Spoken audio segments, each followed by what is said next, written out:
So France piled everything they had into Paris. That is nearly 25 infantry right there.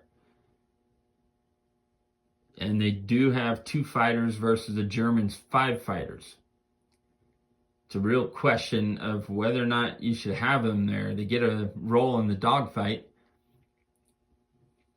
I don't know. Not going to go on about that anymore. It's just if we could get this American fighter over there and that British fighter over there, that'd be something. At any rate, they did take Switzerland. And the Britons are buying all infantry, a fighter, and an artillery. They have 1 attack on the board, and that is into Smyrna.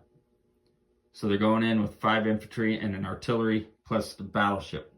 They transported 2 infantry from Arabia, and that is the only attack. They'll move up and try to make Mesopotamia stronger. The Ottomans likely will have to respect what's in Smyrna and not expand too far. And up here, they'll likely move everything into Paris and transport a new group of units over. We'll see how the British do. So the British moved into Paris. They did land new units over here in Brest, leaving a fighter vulnerable.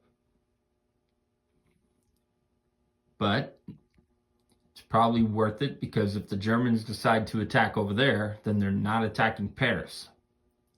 You got another fighter coming in. And down here in the Middle East, they did take Smyrna. Moved everything up. So the Ottomans are purchasing 5 infantry. They have 1 attack planned, or rather 2 attacks. From Ankara, they are sending 2 infantry into the Syrian desert, just trying to get an IPC, and everything else from Ankara is moving into Smyrna, with the infantry from Constantinople as well. So just trying to get 3 IPCs this turn. Yes, I suppose they would lose Ankara, but they'll get the IPCs for this turn. That is it for the Ottomans.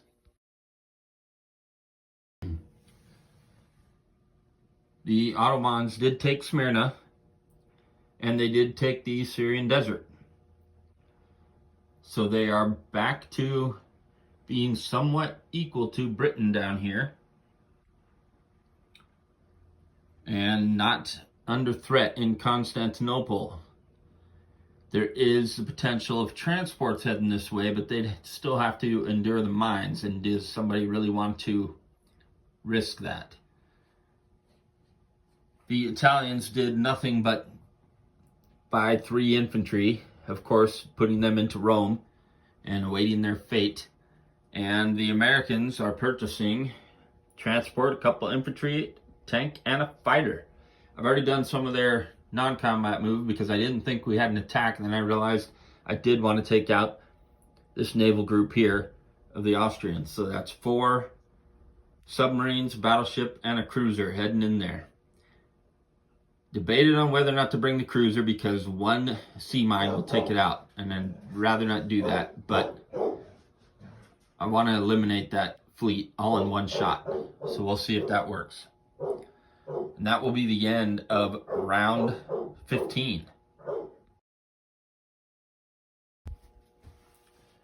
So round 15 is over. We're heading into round 16. At the end of round 15, of course, the Americans did move new infantry into Rome. Only 1 transport there, and there was 1 Italian transport. So it's not enough. Not enough to feel safe. They moved their fighter out up to Piedmont, hoping to get it to Paris.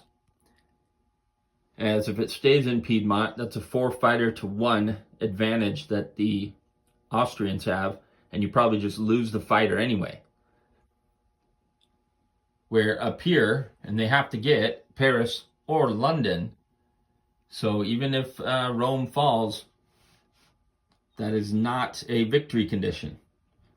And there are more American units with transports coming.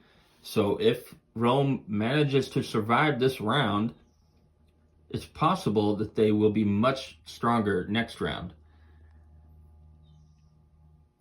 The Austrians here in round 16 are purchasing nothing but infantry and artillery. They are going to finish off Greece, attack with what's in there. They're going to do 3 units to 1 in Bulgaria, finish that off. Attack again into Rome, everything that's in Tuscany.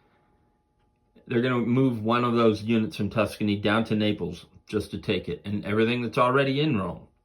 So they have air superiority and will be hitting on all their artillery with 4s.